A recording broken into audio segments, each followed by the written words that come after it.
mulai. Maaf. Maaf Pateners. Biasa. Ngitung laba, LABA. Wajib itu kita hitung dengan baik. Kita kan kerja, kita kan usaha. Ini kan bukan sedekah, ya kan? Kita bikin usaha harus tahu labanya berapa Pateners. Nah, yang paling baik nih menurut saya ya Pateners. Kita ini kalau pengen labanya tinggi, mau nggak mau modalnya ya kalau bisa sekecil mungkin. Tapi bisa dijual dengan harga yang wah.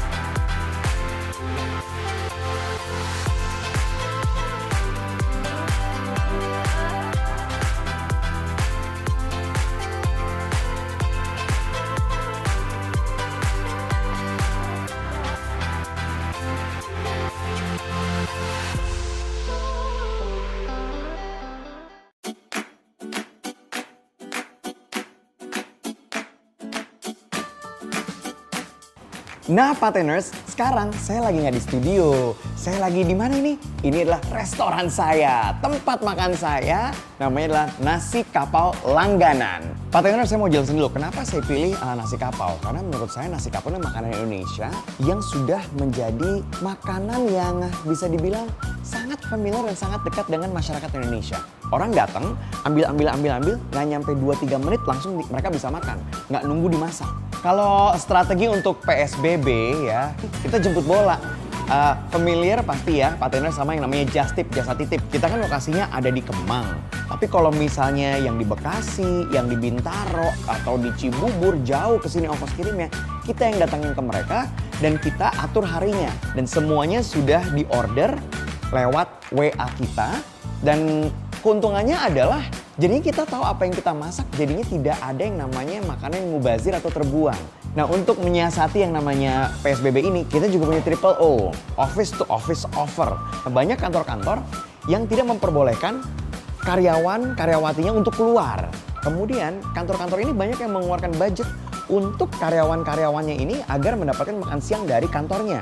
Nah disitulah triple O keluar. Jadi itu dua strategi yang alhamdulillah sih menjadi detak jantung untuk Nasi Kapau Langganan selama masa pandemi ini. Harapan dari Nasi Kapau Langganan adalah satu, semoga pandemi ini cepat selesai. Biar semua bisa makan dengan enak dan nyaman di sini di Nasi Kapau Langganan. Bukan di tempat saya aja, di semua restoran.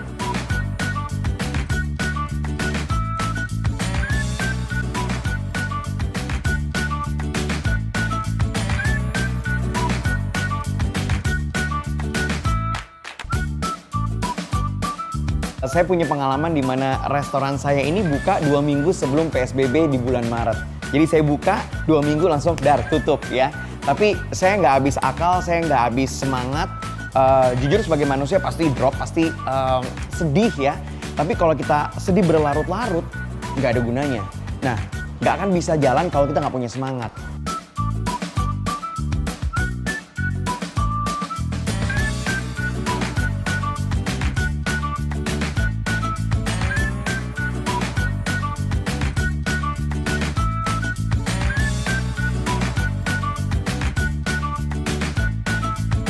Keluarin terus ide-idenya, keluarin terus semangat-semangatnya, biar bisnisnya bisa jalan. Gunakan teman, keluarga, social media, ya, networking, koneksi yang ada, semuanya digunakan semaksimal mungkin biar usahanya bisa jalan.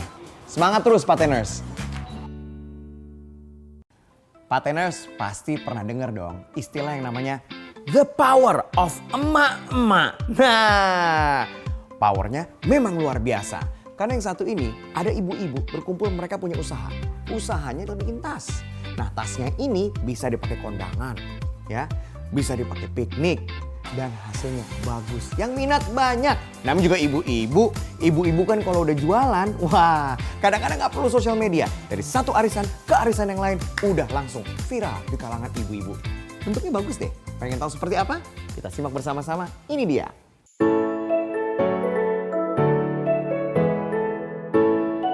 berawal dari kegiatan kami yang peduli lingkungan, yaitu Ponorogo Resik-Resik, program yaitu Bring Your Own Bag. Kemudian lebih bijak menggunakan kantong kresek sekali pakai, maka menunjuk salah satu desa. Kemudian ibu-ibu ini kita latih untuk membuat tas anyam seperti ini. Untuk proses pembuatan ini sebenarnya sangat simpel. Tas anyam plastik ini adalah kita masih mendapatkan dari supplier, jadi dari beberapa sampah plastik yang sudah didaur ulang kemudian diolah menjadi sebuah tali panjang yang kita anyam. Setelah di situ baru kemudian kita finishing. Setelah kita finishing, kemudian kita memberikan ornamen ataupun juga last touch up untuk tas ini sendiri. Untuk sementara ini kita masih tergantung bahan dari supplier. Jadi tetap kita menjaga kualitas juga karena saya juga punya QC yang ada di Ponorogo. Kemudian nanti di saat edisi-edisi khusus kita selalu memberikan ornamen-ornamen tertentu sesuai dengan tema ataupun juga event-event yang ada. Suka duka dari pembuatan ataupun dari komunitas kami ini, dari tim kami adalah kita sangat suka banget kalau sedang berkumpul karena di sini kita tidak, it's not just about business, kita tidak hanya memikirkan bagaimana bisnis ini saja, tetapi kita lebih untuk bagaimana kita bisa saling mensupport, jadi kita benar-benar seperti keluarga. Sementara dukanya adalah di saat ibu-ibu di kampung ini kan banyak sekali ya kegiatan untuk di kampung, seperti kadang ada hajatan, ada acara tandur, ada acara derep, sunatan dan sebagainya. Ibu-ibu ini pasti akan selalu bersama-sama bergotong royong. Di saat-saat seperti inilah kita mengalami kendala untuk memproduksi tas ini, tapi kita sangat menghargai kegotong royongan ibu ini. Jadi ya tidak menjadi masalah yang besar. Untuk jangkauan pemasarannya saat ini sudah sampai ke beberapa negara dengan hand carry ya. Kebetulan ada yang sudah dibawa hand carry ke Jepang, ke Belanda, Australia seperti itu. Sementara untuk lokal Indonesia sudah berada di Bali, Jakarta, Sumatera, sudah menyebar kemanapun dan juga kota-kota kecil yang lainnya. Pesan saya untuk PRR Jelly Bag ini ya, semoga kedepannya ibu-ibu kami ini lebih solid, ibu-ibu ini lebih menyadari apa yang mereka lakukan ini berimbas positif untuk ibu-ibu dan yang lainnya. Dan untuk semua pemirsa, saya ingin mengajak saat ini, mari kita mencintai produk lokal. So please support produk lokal. Kita semua boleh jatuh, tapi harus bangkit kembali.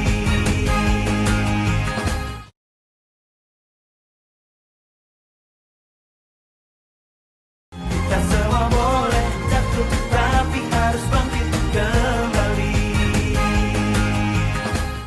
Nah, ini ada satu lagi nih, Pateners. Kalau kita bicara mengenai sekolah, udah nggak ada yang sekolah lagi sekarang. Di sekolah, semuanya sekolahnya dari rumah.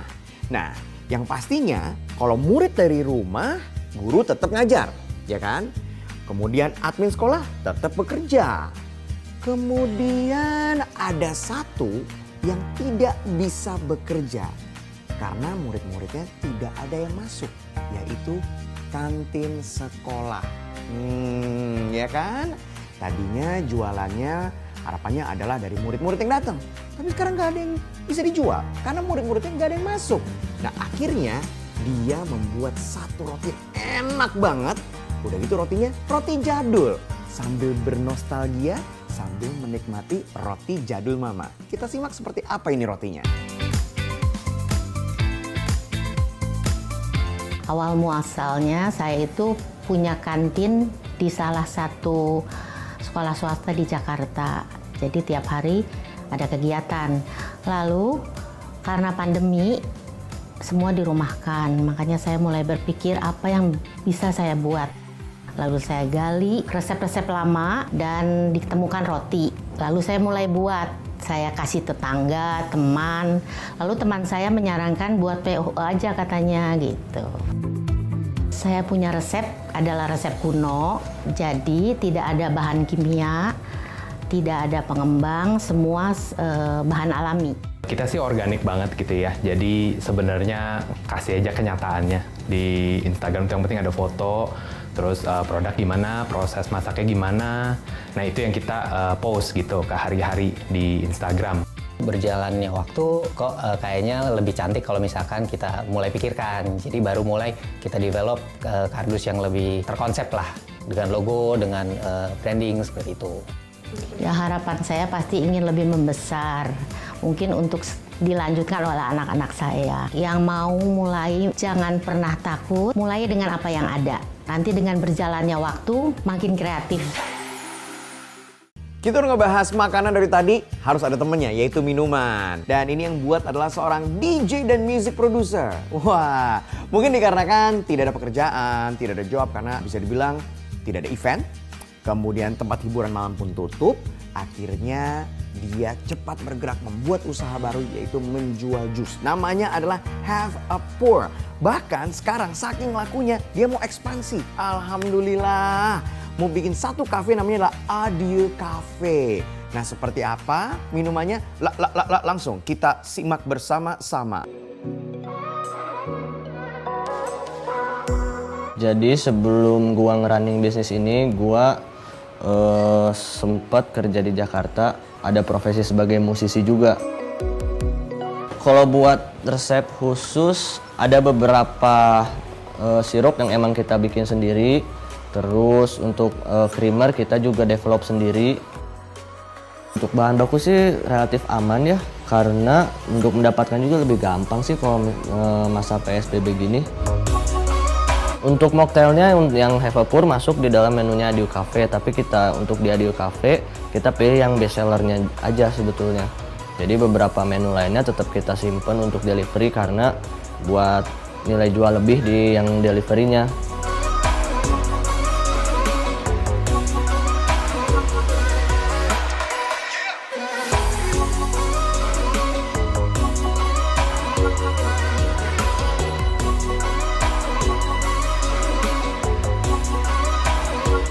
Kalau untuk Have a Pour bisa langsung kontak ke Instagram kita sih, dan bisa cek juga di Instagram kita ada beberapa tautan untuk dibuka, bisa order lewat online atau bisa langsung direct message lewat akun kita.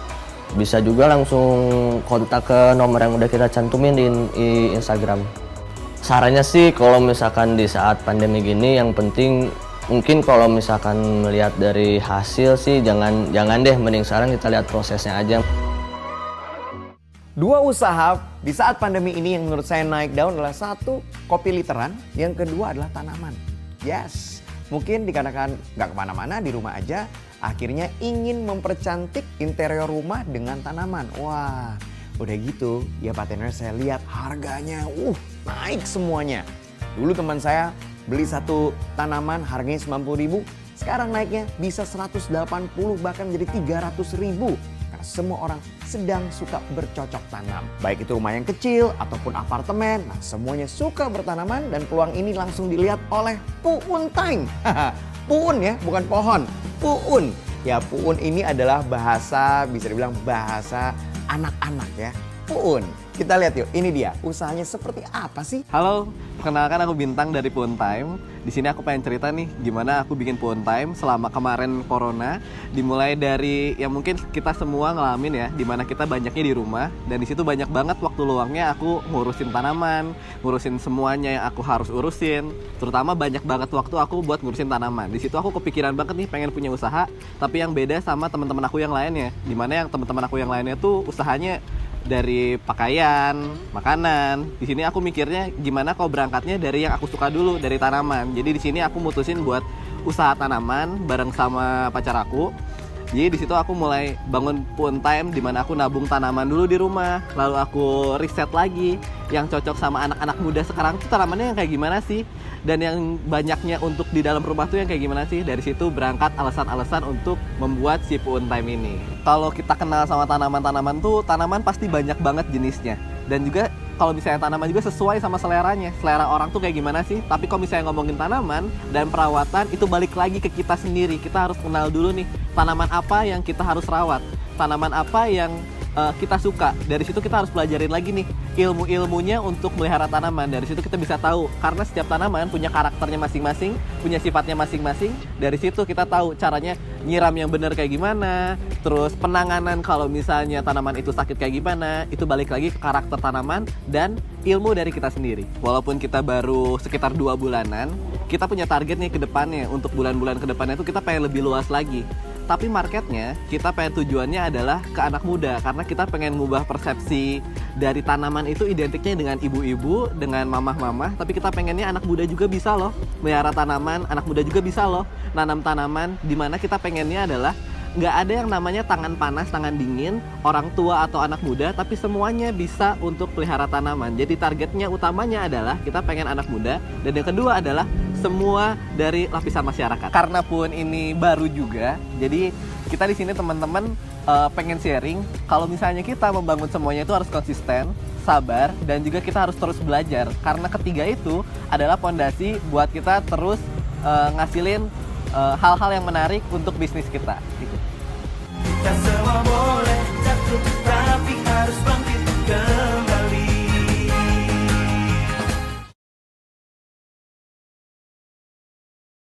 Kita kembali. Kita semua boleh jatuh, tapi harus bangkit kembali.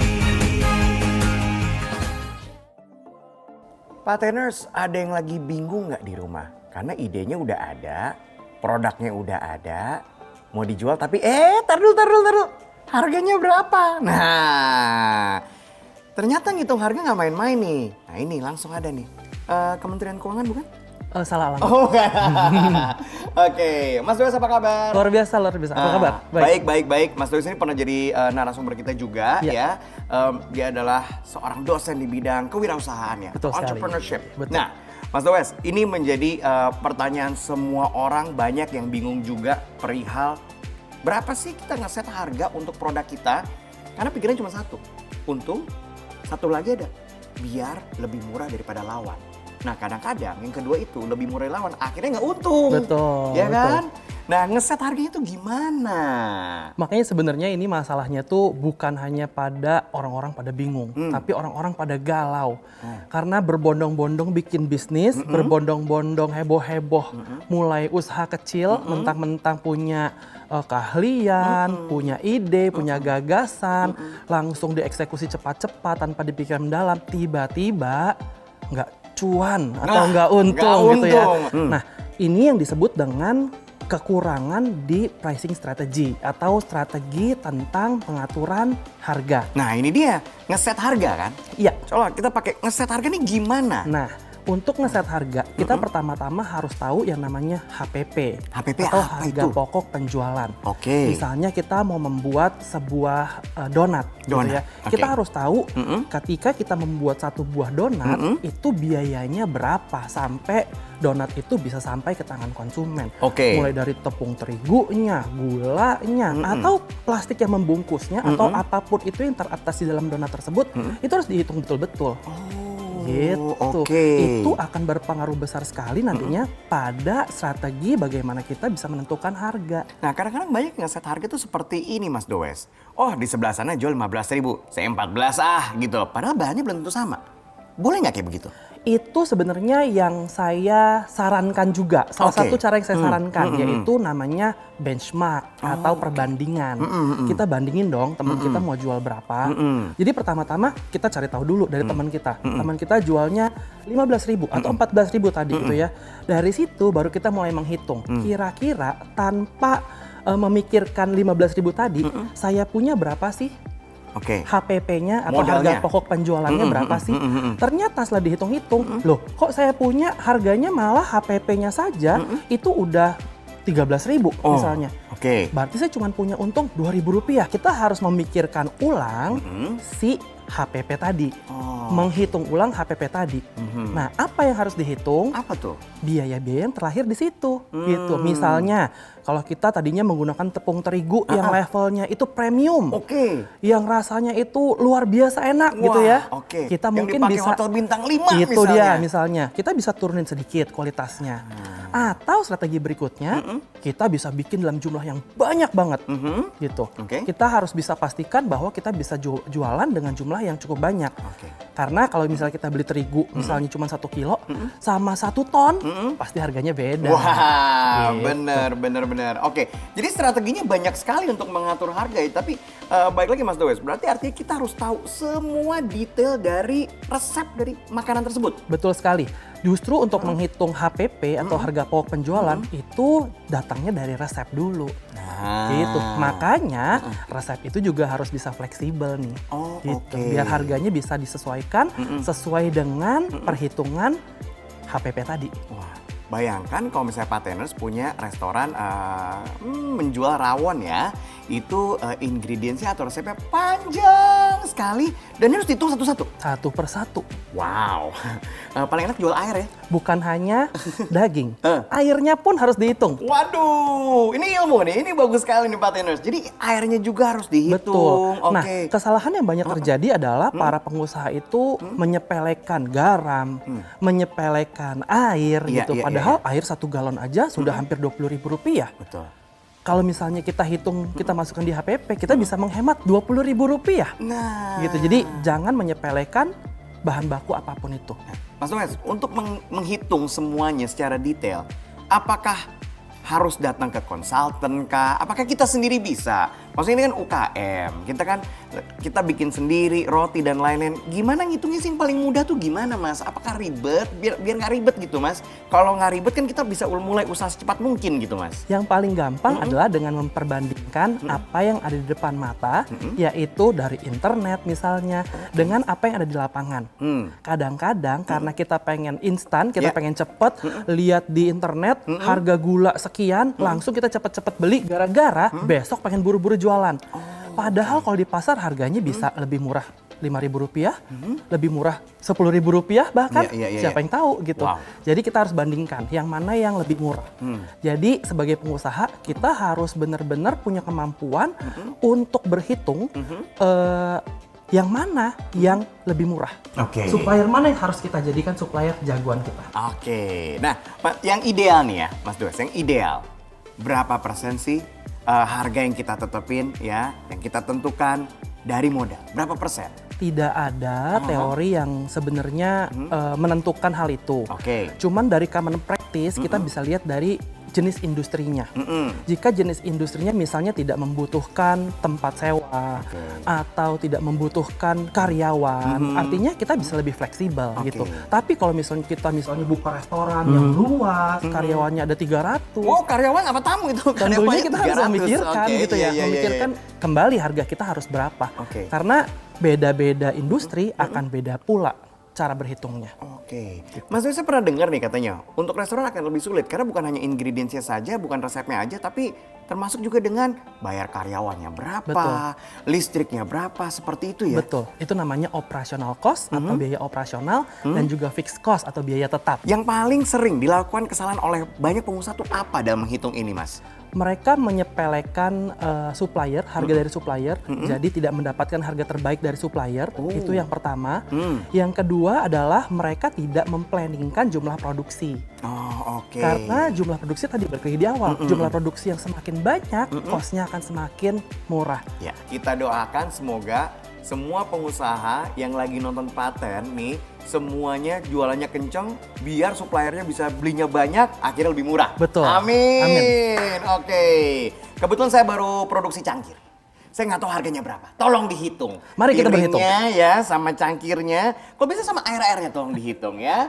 Mas Dues, terima kasih banyak. Thank you so much. Jangan kapok-kapok diundang sini lagi Tentu loh ya. saja tidak. Thank you Senang so much. Oke, kita akan kembali Pateners. Setelah yang satu ini jangan kemana-mana.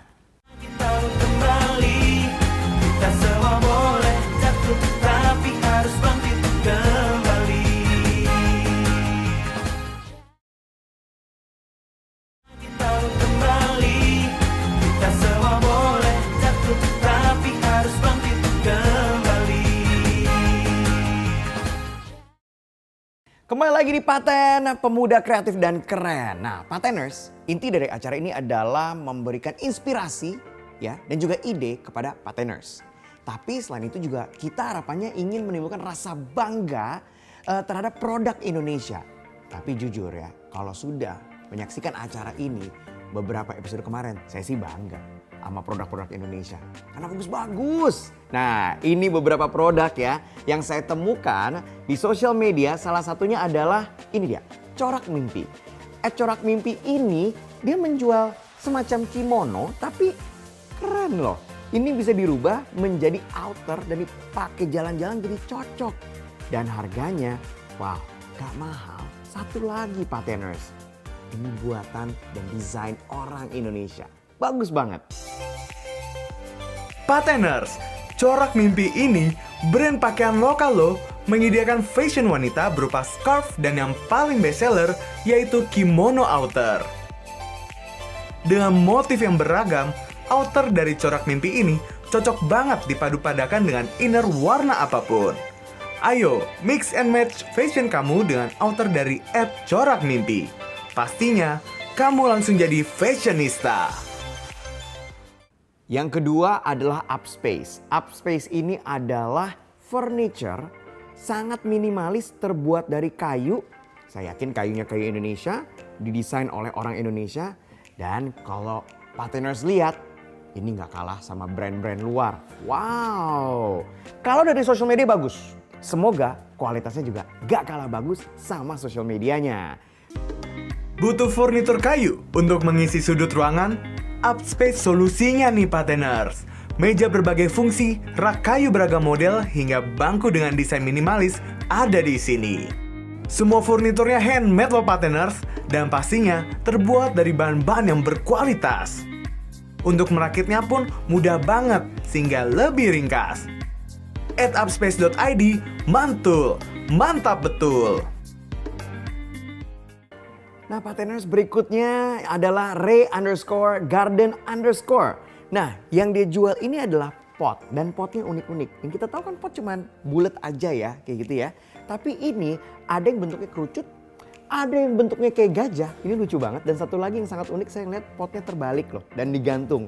Dan tanamannya di bawah. Wow. Dan warnanya bagus-bagus, sangat cocok untuk interior. Dan ini, aduh, dengan tanaman-tanaman Indonesia, potnya buatan orang Indonesia, hasilnya luar biasa Pateners ya.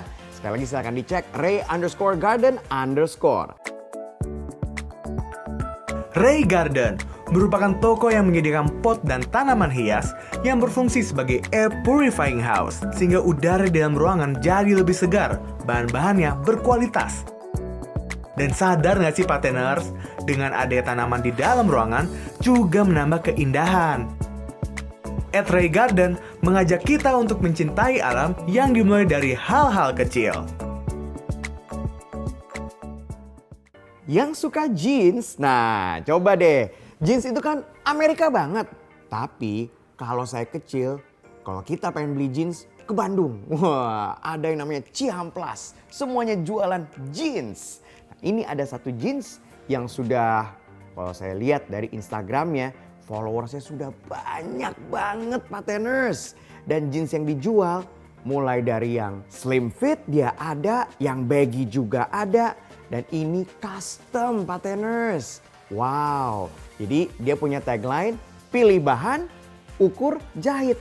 Kadang-kadang kita suka beli jeans akhirnya kok ada yang kurang, ada yang nggak pas. Mungkin pahanya atau mungkin pinggangnya. Yang ini enak, tinggal pilih bahan, habis itu ukur, jahit, jadi. Wow, ini adalah custom jeans. Pateners sering gak cocok sama celana jeans yang ada di pasaran? Atau belum nemu model yang kamu banget? Sepertinya kamu harus melirik komik jeans nih Pateners. Di sini kamu bisa custom jeans sesuai keinginan. Prosesnya pun mudah banget. Kamu bisa pilih bahan sendiri, kemudian diukur sesuai postur badan kamu dan dijahit oleh profesional.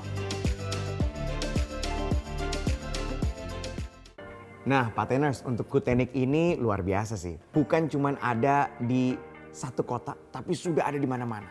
Ada di Bandung, ada di Jakarta, ada di Makassar, dan sudah ada di banyak e-commerce Pateners. Dan yang dijual produk-produk Indonesia, mulai kemeja, kemudian saya lihat di sini ada blazer, ada sepatu, ada sendal, ada jam. Wow, ini ada jam. Pateners harus lihat nih, jamnya kayak gini nih, buatan Indonesia. Ini sih keren. Yang pasti ini bangga banget kalau misalnya kita pakai produk-produk seperti ini dan ini adalah buatan Indonesia. Pateners, udah saatnya nih kita tampil keren dengan produk asli anak bangsa. Ada nih namanya Guten Ink yang memanfaatkan bahan dasar kulit menjadi berbagai produk fashion. Seperti sepatu, dompet, ikat pinggang, tas dan jam tangan. Guten Ink emang keren banget.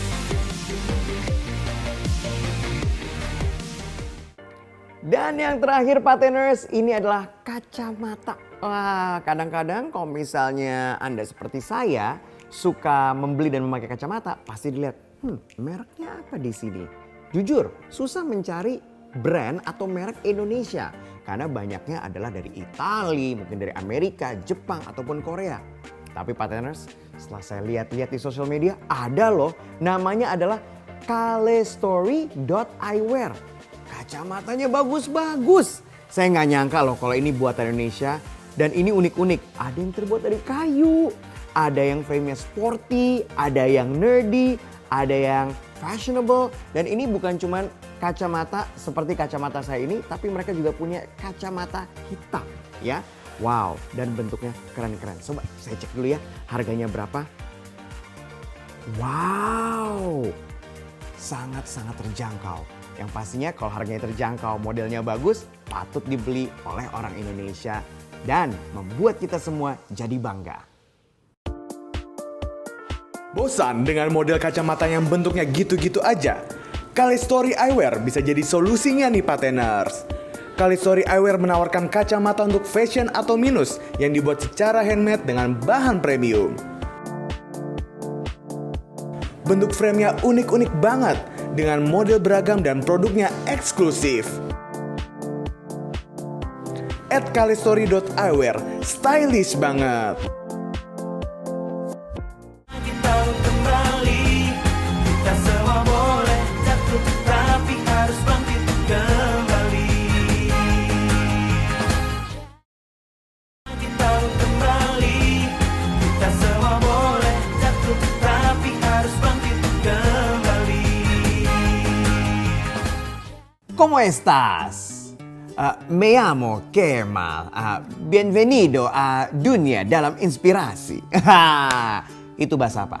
Apakah itu bahasa Jawa? Bukan. Tapi belakangnya mirip ya. OO ya. Itulah bahasa Spanyol. Nah, di Dunia dalam Inspirasi ini Pateners, saya mendapatkan satu usaha yang luar biasa yang mungkin dapat kita contoh nih Pateners. Pateners, dalam masa pandemi begini, kita harus lebih kreatif dari biasanya. Contohnya seperti virtual tour. Konten digital ini dari gambar 360 derajat yang dapat diputar secara horizontal dan juga vertikal. Virtual tour ini juga mensimulasikan suasana lingkungan yang ada dengan lebih luas dan dapat membawa kita seakan-akan berada di sana. 360 virtual tour ini mempunyai karakteristik sendiri, yaitu imersif, interaktif, dan efektif sebagai konten digital. Tour ini memang tidak membuat Pateners berada di tempat, gak ada salahnya kan buat dicoba? Dengan mengadopsi teknologi, para pelaku industri pariwisata dapat menciptakan dan menggunakan peluang baru untuk melayani pelanggan yang ingin menjalankan berbagai aktivitas, walau di tengah protokol kesehatan dan sanitasi yang baru. Semoga di Indonesia segera ada ya Pateners.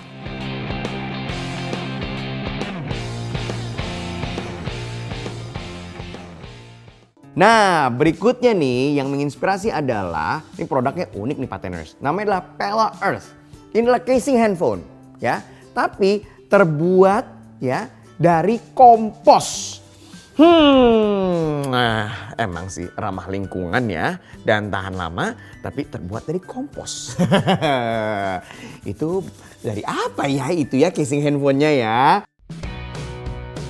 Pateners, banyaknya kebutuhan akan pertukaran informasi yang cepat dan tepat membuat handphone menjadi bagian penting dalam kehidupan sehari-hari. Tentunya untuk melindungi handphone dari benturan dan gesekan benda berbahaya, dibutuhkan casing yang pada dasarnya terbuat dari bahan plastik, aluminium, dan juga karet yang sebenarnya dapat merusak lingkungan. Namun kini ada inovasi baru nih, yaitu membuat casing handphone dengan bahan dasar kompos. Wow! Nah, di Kanada terdapat satu perusahaan bernama Pelaer yang menyediakan case handphone yang dapat terurai sehingga ramah lingkungan dan tahan lama. Inovasi ini dapat diterapkan di Indonesia nih Pateners. Gak cuma cewek, cowok juga pasti suka banget nih yang namanya gonta-ganti case handphone. Mulai dari warnanya, bentuknya, desainnya, semua dilihat secara teliti dan mencari yang paling menarik dipandang. Maka dari itu Pateners, terapkan inovasi ini dan buatlah casing handphone semenarik mungkin dan tentunya ramah lingkungan. Oke, mungkin setelah menggunakan casing handphone dari Pelaer, tangannya mau dicucinya pakai soap tablet. Nah, pernah dengar nggak soap tablet? Tabletnya bukan buat obat, ya, bukan juga vitamin. Ini sabun Pateners. Ya, sabun tapi dari tablet. Nah, selama ini kan kita taunya sabun cair, sabun colek, atau sabun batangan. Jadi bisa dibawa kemana-mana, satu tablet dipakai untuk 1 kali cuci. Untuk pandemi seperti sekarang ini, di mana kita harus sering cuci tangan, ini penting banget nih. Namanya adalah soap tablet.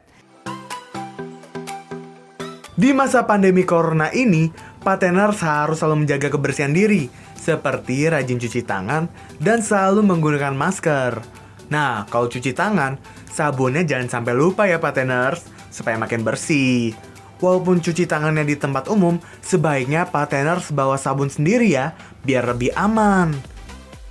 Seperti di Jepang, ada inovasi terbaru, yaitu membuat sabun dengan bentuk yang kecil dan mudah dibawa, yaitu soap tablet. Bentuknya unik ya, seperti permen. Tapi ini bukan buat dimakan ya Pateners. Keren banget ya inovasi ini. Selain praktis, adanya soap tablet dapat menghemat penggunaan botol plastik yang biasanya digunakan untuk tempat sabun.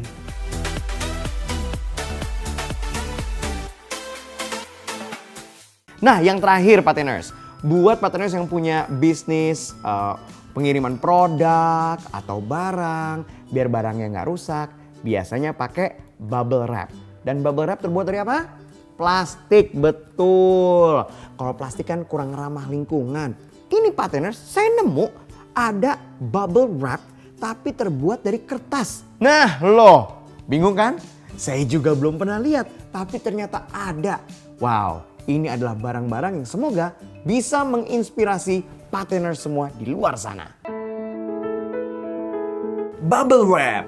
Pastinya sudah tidak asing lagi nih kalau Pateners punya usaha yang membutuhkan pengiriman melalui ekspedisi. Karena bubble wrap ini sangat berfungsi untuk melindungi produk. Pateners tahu kan kalau bubble wrap ini terbuat dari plastik? Sepertinya kurang efektif ya Pateners karena tidak ramah lingkungan. Tapi tenang, sebagai solusinya ada nih perusahaan asal Australia membuat inovasi mengubah bahan dari bubble wrap yang terbuat dari plastik diubah menjadi kertas sehingga dapat didaur ulang dan dapat terurai secara hayati.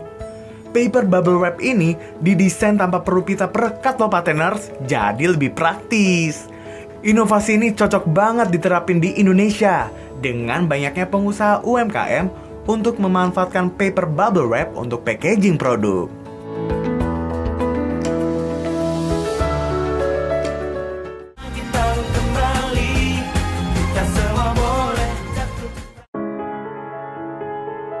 Ada pembungkus makanan yang dapat dimakan dan bisa menghilangkan sampah plastik. Kira-kira apa ya? Pateners, ada nih, namanya Evoware. Evoware adalah produk kemasan yang dapat dimakan dan terbuat dari pasokan rumput laut Indonesia yang melimpah. David Christian, salah satu pendiri Evoware, yakin banget nih produknya dapat menghilangkan sebagian besar polusi plastik di perairan laut. Pembungkusan berbasis rumput laut ini tidak hanya akan menghindari tempat pembuangan akhir yang terus-menerus, tetapi dasar rumput laut juga memiliki kemampuan untuk mengurangi emisi gas rumah kaca karena menggunakan karbon dioksida dalam proses pertumbuhannya. Jadi lebih aman bagi lingkungan. Keren banget ya Pateners!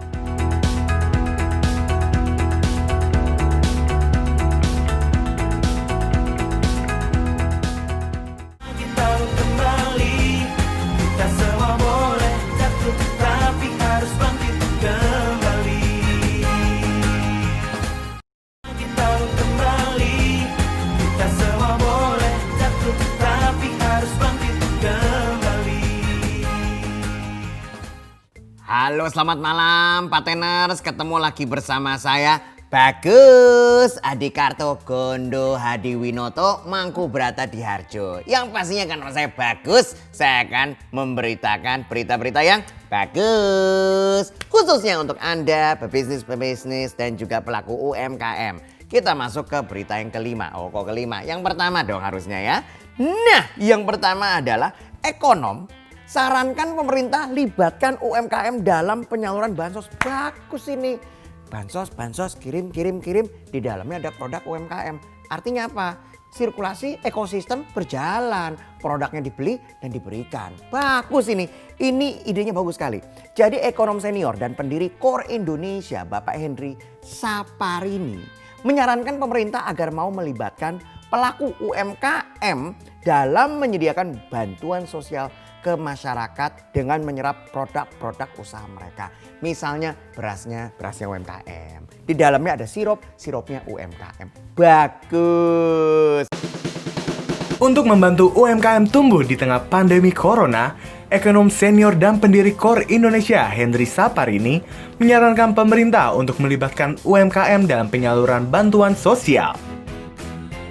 Henry Saparini juga meminta pelaku usaha untuk menciptakan produk-produk yang sedang dibutuhkan di masa pandemi ini. Misalnya seperti produk kesehatan, sehingga dapat dimanfaatkan oleh pemerintah. Baiklah, kita maju ke berita bagus selanjutnya. Pemerintah salurkan KUR 18,13 miliar untuk UMKM di Bali. Jadi yang mau kepang, tato. Wah, ini bisa mungkin ya. Dalam rangka program pemulihan ekonomi nasional, pemerintah menyalurkan kredit usaha rakyat senilai 18,13 miliar kepada 136 debitur ya, yaitu pelaku UMKM lokal di Desa Budaya Kertalangu, Bali. Waduh, semoga usahanya lancar. Nanti ada yang beli, turis-turis, bayar pakai dolar. Waduh, bagus. Ekonomi berputar, itu yang saya suka.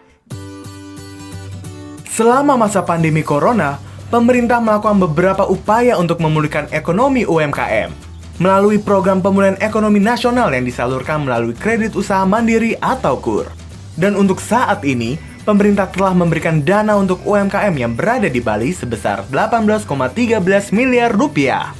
Bantuan ini diharapkan dapat membantu masyarakat untuk kembali produktif, sehingga UMKM dapat kembali bergerak dan diharapkan dapat membantu perekonomian nasional. Kita lanjut ke berita bagus selanjutnya.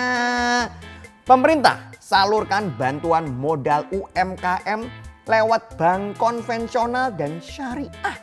Menteri Keuangan Ibu Sri Mulyani mengatakan pemerintah menganggarkan dana sebesar 123,47 triliun. Itu duit semua itu untuk stimulus UMKM dalam program pemulihan ekonomi nasional.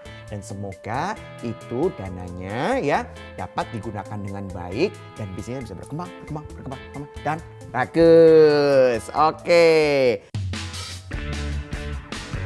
Untuk peningkatan akses pada sumber pembiayaan UMKM, pemerintah memberikan penjaminan kredit melalui kredit usaha rakyat atau KUR.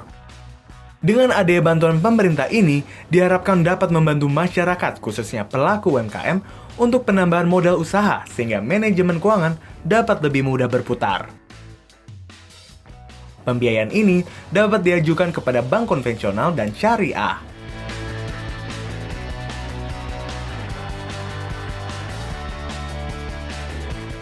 Berita selanjutnya, UMKM Ojo Surabaya bisa pertahankan karyawan meski pandemi loh Pateners.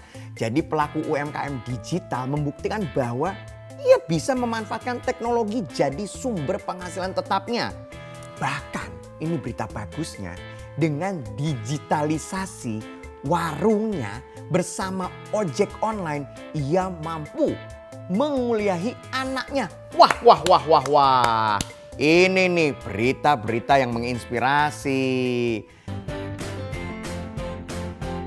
Manfaat teknologi digital untuk pertumbuhan UMKM di masa pandemi corona ini dirasakan langsung oleh Sumarni. Kini warungnya tidak hanya menjual kebutuhan harian, namun dapat memberikan layanan finansial seperti pembelian pulsa, token listrik, dan pembayaran tagihan sehingga warungnya tambah ramai. Pateners, dengan bantuan teknologi digital, kita dapat memasarkan produk lebih efektif dan efisien, sehingga konsumen dapat lebih mudah dalam membeli produk. Sekian berita dari saya yang pastinya bagus. Untuk itu saya undur diri. Terima kasih. Saya Bagus Adikarto, Gondo Hadiwinoto, Mangku Brata di Harjo undur diri. Sampai jumpa. Kus. Kita kembali, kita semua boleh jatuh, tapi harus bangkit kembali. Nggak kerasa ya Pateners, sudah 1 jam saya menemani Pateners semua. Tapi, sebentar. Oh, istri.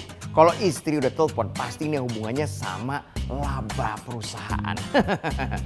Halo sayang. Iya. Keuntungannya berapa? Apa?